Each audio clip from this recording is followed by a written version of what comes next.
So welcome to my channel, Small Business Daily. We are going to talk about everything dealing with small businesses. First of all, pat yourself on the back because you are moving into probably the most exciting, crazy roller coaster ride you're ever going to have by starting your first small business. But we're going to talk about what you need to do. What are the 10 things you need to do when starting a small business?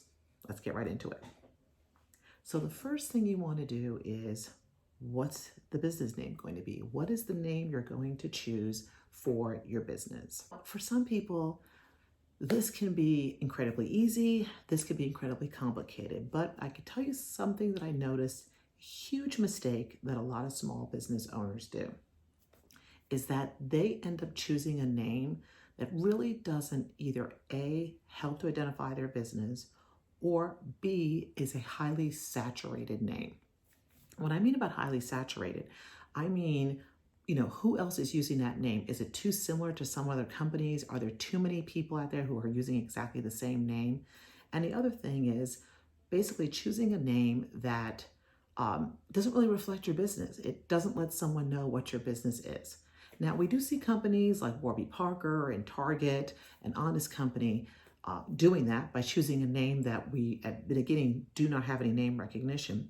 But the difference is these companies have millions of dollars and lots of resources through investors to be able to basically force brand recognition.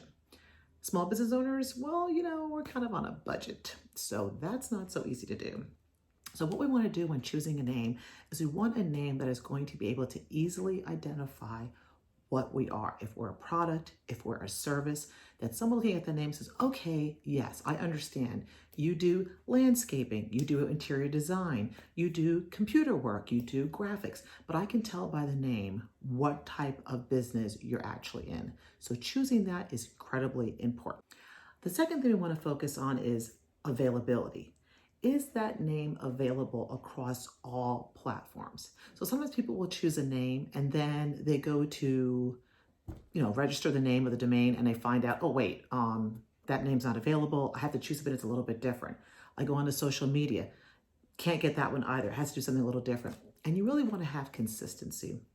You want to try to choose a name that you are able to consistently use across all platforms. So see, is it available on Twitter, Instagram, Facebook, Pinterest? Is it available as a domain name? It's really, really important to have consistency so that if a customer can't actually maybe totally remember your name or someone you may have met briefly, they're able to at least go online, go through social media and be able to pinpoint what direction or what your name may be. Because a lot of times these platforms will basically take something and say, oh yeah, we have these names that are similar. And the person goes, there you are, now I found you. So it's really important to make sure that the availability of the name you want is out there. Very important. So the third thing you want to do is the competition of the usage of your name. And what I mean by that is, if I go into Google and I type this name that I'm interested in to making my business, is that name available? Are there so many companies that are competing against that name that I'm not able to actually get the name that I want? Is someone typing that into Instagram going to find a lot of different ones that are basically not me? And what I like to do or suggest to people is go into Instagram and you can have the search. Type the name that you're interested in. What will happen is Instagram will bring up reels, it'll bring up photographs, it'll bring up ones that are similar to the name you put in. Are those companies your competitors? Are those companies going to be the one that's going to basically make it difficult for people to actually find you among that? So like with my company, when I go ahead and type my name in, everything that's me is only what comes up.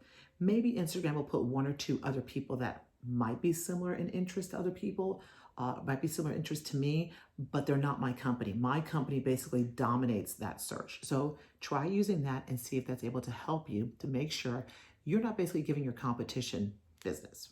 Okay, now you got it. You secured your name. You've checked it left and right. You're good to go. Next step number 4, secure your name. Make sure you grab that name on every single platform. You grab that name for a domain. You grab that name for all your branding. You want to make sure that you got that consistency. So what you want to do now is secure it, wrap it up, and know that it is yours. Okay, step number 5, set up your corporation. You want to set up your company so that you are legitimate. And it's really important to set up the corporation because the step coming after this one, it's going to be necessary. And you want to do this for 2 main reasons. One, it legitimizes that you are an actual business. Also, for tax purposes, as you go through the business and you go ahead and accumulate expenses with it, you want to be able to write those expenses off. Securing a corporation is a great way to do that. Okay, step number 6, open your corporation's bank account. You're going to need it for transactions. You're going to need it for setting up basically payments to receive through your company. So you've got to get that done. So go ahead, figure out where you want to go ahead and open up your corporate bank account. Step number 7, establish your website. This is incredibly important because this is another tool for you for basically 2 parts. One, if you're a company that's offering services, it's a great way to say, here's some services we've done, here's information about us, here's a great way to contact us. Here's also customer reviews on us you can go ahead and put on there. If you're actually selling products, that's a great way to go ahead and have your products out there and say, hey, check me out. If you don't have a retail location, you're just doing products online, that's going to be your calling card. And that's going to be people are going to be able to go see what they like and see what they want to go ahead and purchase. It legitimizes your business by having a website.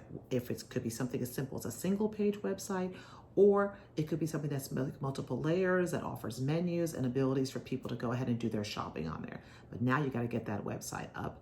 You can go to GoDaddy. There's lots of other places you can research online as well that you can go ahead and get your website set up. And prices vary on that from very inexpensive to very expensive.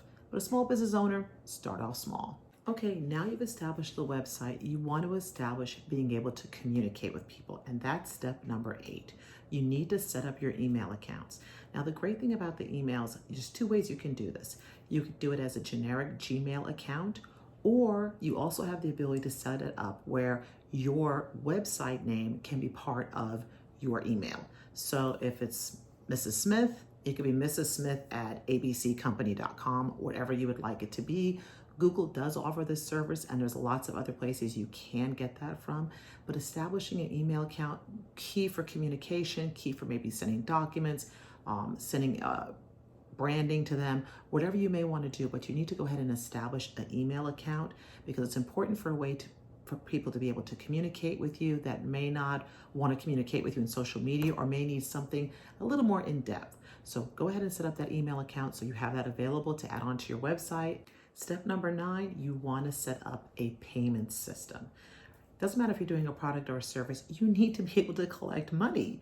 So this can either be done through your website if it's available. If not, PayPal, Cash App, there's so many different systems that are available out there that you can utilize to be able to have a payment system. But you want to try to be able to offer people a way to process their payments to you. Okay, you've done steps 1 through 9. You are now ready for step 10, which is branding. It's time to go ahead and get branding out. And branding is really key because branding is basically what's going to let people know that that is your business. And branding is everything from going ahead and putting it not only on business cards, but also to put it even on t-shirts. You can put it on the side of your car if you like. I mean, there's just branding is absolutely huge, but you've got to find a way to constantly be selling your small business to people. But you want the small business to also be associated with you. That is why it's so key to continuously brand your company, to find something out there that lets people know that it's you. Key part of branding as well, a logo. Make sure you establish a logo for yourself, whether you design it or whether you have someone design it for you. But you want to basically take that logo and use it for your branding on everything. So someone turns around and you know what? They may not remember your company, but they'll remember that logo. They'll remember that branding that you did. And that's what establishes yourself out there. So once you've done step 1 through 9, you're ready to start putting your company out there as a small business. And you got to think inside the box, outside the box. How am I going to get people to know this is the company they want to go to for what you do? And that is basically branding. So please go ahead and put comments down below of any other things you would like me to cover. I'll go ahead and put that on there. It was great talking to you all. Again, pat yourself on the back. Congratulations, you've made a huge step. Just make sure you make the right steps as you go along so that you can basically have that successful small business. See you next time.